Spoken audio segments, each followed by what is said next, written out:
Pernahkah kalian berpikir apa yang terjadi pada masa penjajahan Jepang terhadap Indonesia? Pasti sangat sengsara bukan? Ya pasti ya dong. Halo semuanya, perkenalkan nama saya Kenziro Fangli, saya dari kelas 8B.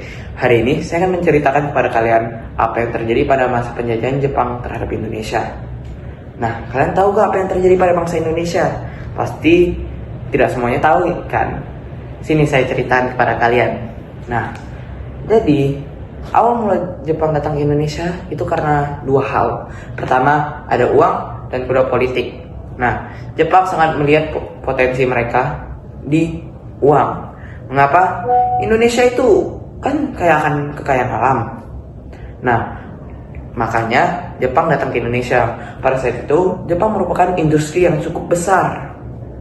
Nah, pada saat itu pun Jepang datang ke Indonesia dan mengetahui betapa besar dan betapa banyak sumber daya alam yang ada di Indonesia.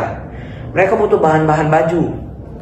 Nah, disitulah Jepang mengelilingi Indonesia, mengambil bahan-bahannya, dan akhirnya mereka dapat apa? Mereka dapat uang. Uang ini untuk yang lainnya nanti mereka jual di Jepang. Nah, selain itu, bangsa Jepang juga melihat ternyata Indonesia ini merupakan tempat bagus loh untuk bikin perusahaan, bikin tempat industri. Nah, makanya Jepang datang ke Indonesia. Nah, selain itu, Jepang juga mengelilingi banyak tempat di Indonesia. Mereka pernah melakukan penyerangan terhadap pangkalan militer AS di Pearl Harbor pada tanggal 8 Desember 1941. Nah, bukan hanya di situ saja, Jepang juga akhirnya datang ke kota Kalimantan di Balikpapan. Di kota Balikpapan yang berada di Kalimantan Timur nih.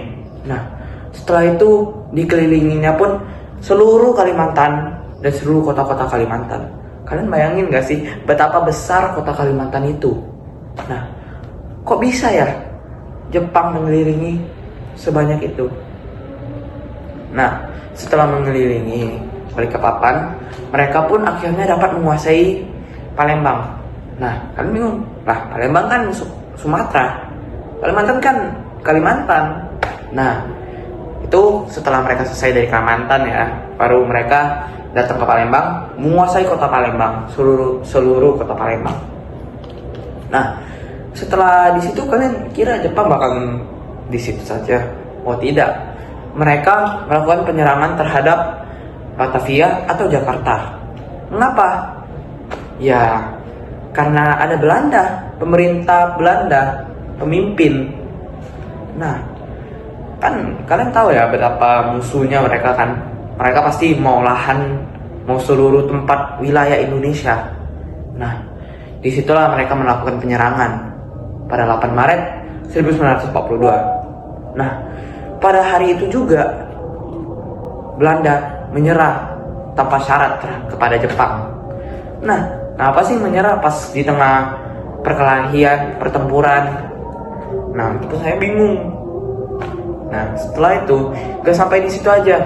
Setelah menguasai Pulau Jawa, Jepang masih ada bertindak mereka. Banyak aja tingkah mereka. Nah, mereka membuat bangsa Indonesia menjadi anggota militer. Nah, mereka berpikir gitu, Indonesia ini kan kaya akan alam. Mereka juga kan gak berdaya sama kita, tentara Jepang. Makanya mereka jadiin mereka militer. Nah, kalian bingung aja. Tebak nih apa aja militernya. Pasti kalian nggak tahu kan apa saja militer yang bakal dibuat oleh Jepang.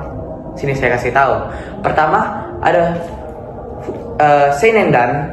Seinendan itu merupakan prajurit atau militer semi militer yang berada di usia 14 hingga 22 tahun. Nah, yang kedua ada Fujinkai, merupakan wanita yang mengikuti latihan semi militer. Diperkirakan usianya 15 tahun ke atas. Nah, ketiga ada Heiho pada tahun 1943. Mereka tuh merupakan bagian dari tentara Jepang untuk membantu prajurit Jepang. Nah, yang ketiga ada yang keempat nih, jadinya pusing itu banyak kali. Nah, yang keempat ada peta nih. Peta nih kayak bahasa Indonesia gitu kan, peta, map. Ya, sebenarnya bukan itu sih.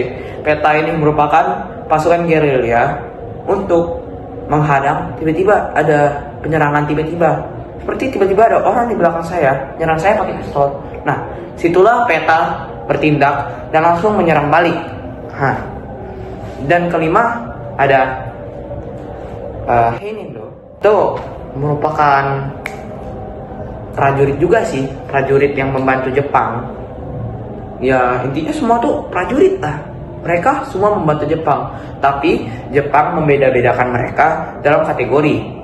Di bagian mana mereka harus bertindak, mereka harus ngapain. Nah, kapan mereka harus bertindak, itu yang dilakukan oleh Jepang. Nah, selain itu kan tahu gak kalau ada satu hal lagi. Nah, satu hal lagi yang dibikin oleh Jepang adalah Romusha. Kalau kalian bingung apa itu Romusha, pasti kalian tidak dapat apa itu Romusha. Mereka ngapain sih Romusha itu? Nah, Romusha itu merupakan seperti pembudakan yang dilakukan oleh Jepang nih. Nah, kalau kalian tidak tahu apa pembudakan itu, kayak yang mereka tuh disuruh-suruh tanpa ada imbalan. Mungkin di Romusha ini ada imbalan, tapi imbalannya pasti gak sesuai nih kan. Nah, apa yang dilakukan oleh Jepang? Ada yang satu hal Romusha yang dilakukan oleh Jepang. Jepang lakukan terhadap Romusha yang sangat tidak baik. Itu kita bisa sebut dengan Jugan Ianfu, atau sebagai wanita penghibur bagi Jepang. Pada saat pertempuran, mereka digunakan sebagai penghibur. Nah, ngapain sih pas lagi perang tiba-tiba ada yang penghibur, kan agak aneh. Nah, juga bagi yang laki-laki dan perempuan yang tidak mereka anggap kurang berguna, disuruhnya lah bekerja. Nah, kalian tahu gak kalau nggak bekerja ngapain? Cambuk. Ya, mereka dipaksa, dipukul, disuruh kerja terus non-stop ini ya. Nah, mereka ngapain aja sih? Kalau non-stop bikin apa aja? Mereka ada bikin kubu untuk militer Jepang, pertahanan, bangunan-bangunan, rel kereta api, masih banyak lagi loh yang dibangun. Kalian bayangin kalian pada masa itu, kalau disuruh kayak itu, lebih pilih mati kan? Nah, bagi Jepang yang nggak berguna, diapain? Ditembak. Akhirnya apa? Mati juga kan? Jadi kalian nggak bisa apa-ngapain. Percuma nak kerja, kerja habis energi, capek, ditembak mati. Gak kerja, mati juga. Nah, kalian tahu gak? Ada satu hal di Alkitab nih yang berkaitan tentang hal buruk yang dilakukan oleh Jepang. Ya, itu ada berada di ayat Alkitab Roma 3 ayat 23 dan juga Kejadian 3. Nah, Tuhan menciptakan dunia ini, tapi dunia telah jatuh ke dalam dosa dan adanya konflik, pertempuran. Nah, kalian tahu kan ada world war gitu kan, 1 sama 2 kan. Nah, itu yang terjadi pada dunia ini. Tuhan membuat dunia ini akhirnya jatuh ke dalam dosa. Setelah jatuh ke dalam dosa, apa yang terjadi? Nah, yang dilakukan oleh Jepang seperti tindakan perbudakan, mengambil hak-hak warga Indonesia, dan juga melakukan hal-hal buruk kepada bangsa Indonesia, itu bertindak lain yang harus dikatakan oleh Alkitab ya. Nah, sekian dari saya Kentiro Family tentang storytelling saya. Semoga dapat mempelajari pelajaran baru kayak tentang dari Jepang dan bangsa Indonesia. Sekian, terima kasih.